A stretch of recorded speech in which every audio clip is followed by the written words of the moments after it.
Bonjour, donc aujourd'hui je vais vous présenter la nouvelle application Point Facturation de Point.exe.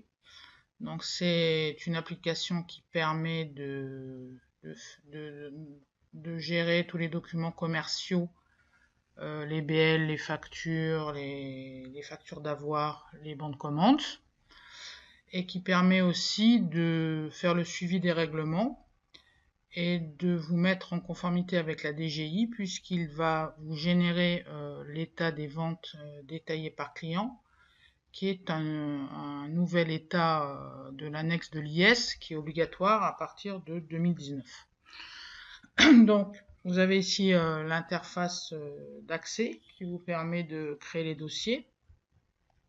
Vous rentrez dans le dossier et là vous avez point gestion commerciale, puisque l'application peut se décliner soit en point achat avec les achats et les stocks, soit en point facturation avec la partie uniquement vente, et les trois en même temps, c'est-à-dire point gestion commerciale. Dans le cas où vous avez la gestion commerciale, vous pouvez aussi, en même temps que l'état détaillé des ventes, vous pouvez aussi avoir le relevé des déductions exportable vers Excel à donner à votre cabinet par exemple. Vous pouvez aussi coupler point gestion commerciale avec une compta, éventuellement avec un module de TVA pour faire vous-même la déclaration de TVA. Donc aujourd'hui on ne va voir que point facturation. Donc on va rentrer dans le module vente. Voilà, donc on va voir comment on peut, à partir de la saisie d'une facture, aller jusqu'à la génération de ce fameux état nouvellement obligatoire. Donc on va aller directement dans la gestion des factures. Donc vous voyez que dans le menu documents, vous pouvez faire des devis, des bons de commande, des bons de livraison, des factures d'avoir. Donc on va directement dans factures. Donc on a ici les différentes factures qu'on a déjà enregistrées qui sont classées par client. On fait nouveau. On prend un client, donc par exemple celui-là. On met la date. Donc là, on va se mettre en janvier. Par exemple 11. Donc vous voyez qu'il génère automatiquement un numéro de facture. Ensuite, on clique dans la partie code article pour récupérer l'article que l'on veut facturer. Donc évidemment, ça c'est paramétrable, on est obligé au départ de saisir les articles. Donc, par exemple, on va prendre 2 logiciels. Et ensuite, je sauvegarde le document. Donc là, immédiatement, si je vais dans l'onglet Compta TVA, je vois qu'en temps réel, il m'a passé non seulement l'écriture comptable, et il m'a aussi préparé le montant à déclarer pour la TVA avec son code de la DGI. Donc ensuite, nous allons passer le règlement de cette facture. Donc on vient dans règlement, sur facture. On fait nouveau. On prend le même client. C'était Prozis. On fait chercher. J'ai ma facture qui s'affiche ici. Je la sélectionne. Donc là, il me met le montant à régler est égal à 72 000. Donc je fais régler.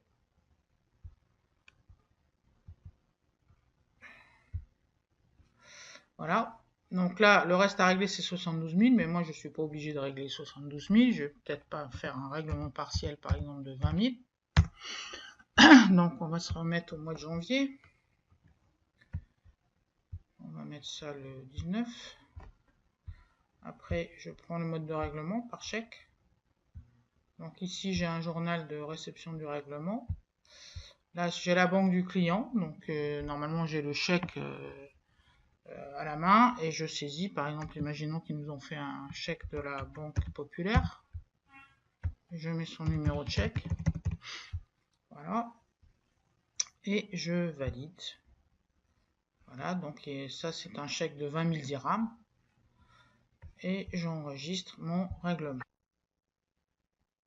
Voilà. Donc ça, c'est la réception du chèque. Et donc, il va passer automatiquement l'écriture comptable qui correspond à chèque en portefeuille, ce qui vous permet de pouvoir gérer, de faire un suivi des règlements entre l'étape portefeuille et l'étape encaissement. Donc là, je vais quitter. Donc ensuite, lorsqu'on obtient le relevé bancaire, nous allons saisir l'encaissement du chèque. Donc on va en encaissement des chèques, on fait nouveau. Il nous affiche les chèques réceptionnés non encore encaissés. On sélectionne le chèque que l'on veut encaisser et on saisit sa date d'encaissement. Donc par défaut, il prend sa date d'échéance. Donc là, on va mettre par exemple le 22 1 2018 et on valide l'encaissement et on enregistre l'encaissement du chèque. Donc dans le volet comptabilité, on voit ici l'encaissement, c'est-à-dire que le compte du chèque en portefeuille est soldé par la banque. Et dans le volet TVA, on a le montant qui correspond, le montant de la TVA qui va être déclarable en TVA. Donc à partir de là, on obtient un certain nombre d'éditions. Par exemple le relevé de compte. Donc on peut voir par exemple si je choisis le client Prozis, j'ai donc le relevé de compte. Donc je vois ici la facture et le règlement que j'ai encaissé. Ce relevé de compte peut s'éditer. Donc on peut en cliquant là, voilà, pour avoir une meilleure visibilité.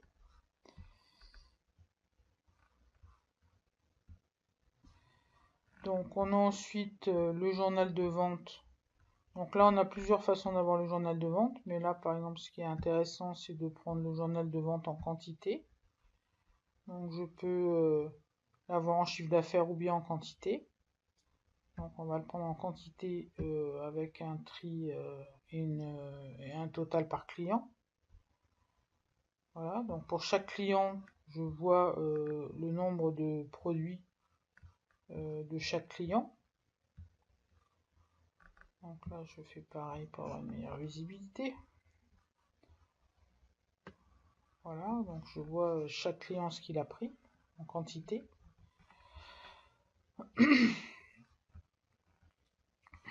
Donc ensuite, je viens dans la partie compta. Et là, je peux donc générer les écritures comptables. Donc par exemple, si je prends le journal de vente, j'ai ici les écritures comptables qui correspondent au journal de vente. Donc je peux donc là je peux agrandir de façon à mieux voir et ça s'exporte vers Excel de façon à pouvoir le donner par exemple à votre cabinet. Voilà, donc ici pardon. Ici, là, quand on a ça, c'est qu'on ne voit pas la date en entier. Là, c'est pareil. Voilà, donc très simplement, on peut récupérer les écritures comptables pour les donner à son cabinet sans avoir de comptabilité. Donc enfin, on peut avoir le relevé du chiffre d'affaires pour la TVA facturée. Donc là, on voit qu'on a 5800 dirhams de TVA facturée. Donc ce relevé peut s'éditer ou bien s'exporter vers Excel de façon à le donner à votre cabinet par exemple. Et enfin, on a le fameux état détaillé des ventes par client.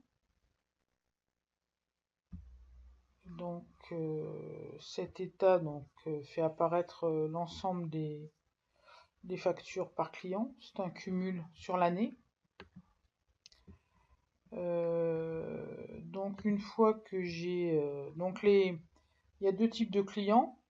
Il y a des clients qui ont un numéro ICE et un identifiant fiscal, qui seront donc détaillés client par client, et ceux qui n'ont pas d'ICE et d'identifiant fiscal seront cumulés dans un seul compte comme clients divers. Donc en haut vous avez le détail, et en bas vous avez le total général avec le total des clients divers. Donc cette déclaration se sauvegarde.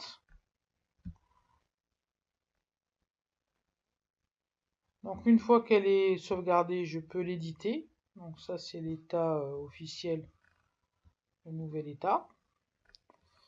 Donc on va agrandir un peu pour y voir quelque chose.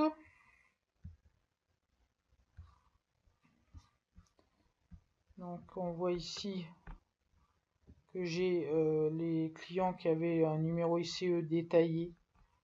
Donc on a le montant facturé, et on a aussi le montant encaissé, ainsi que les avances et les avoirs.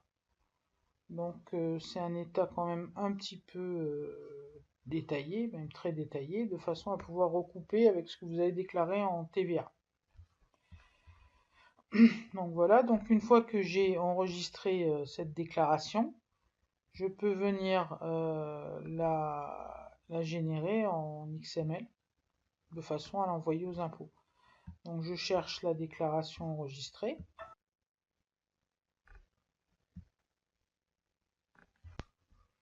Donc une fois la déclaration enregistrée, je peux venir générer le XML. Donc je cherche la déclaration, je la valide, et donc il m'affiche ma déclaration, et je peux donc cliquer en cliquant sur XML. Il me génère le fichier XML, et en allant directement parcourir, j'accède au fichier XML et je peux directement le zipper pour l'envoyer aux impôts. Donc vous voyez que c'est simple, avec un clic on obtient le XML. Donc ce XML on peut l'envoyer directement aux impôts, ou aussi on peut le faire parvenir à sa fiduciaire qui le joindra en annexe du bilan qu'elle aura effectué. Enfin, pour finir, on ne peut pas voir une facturation sans voir la facture.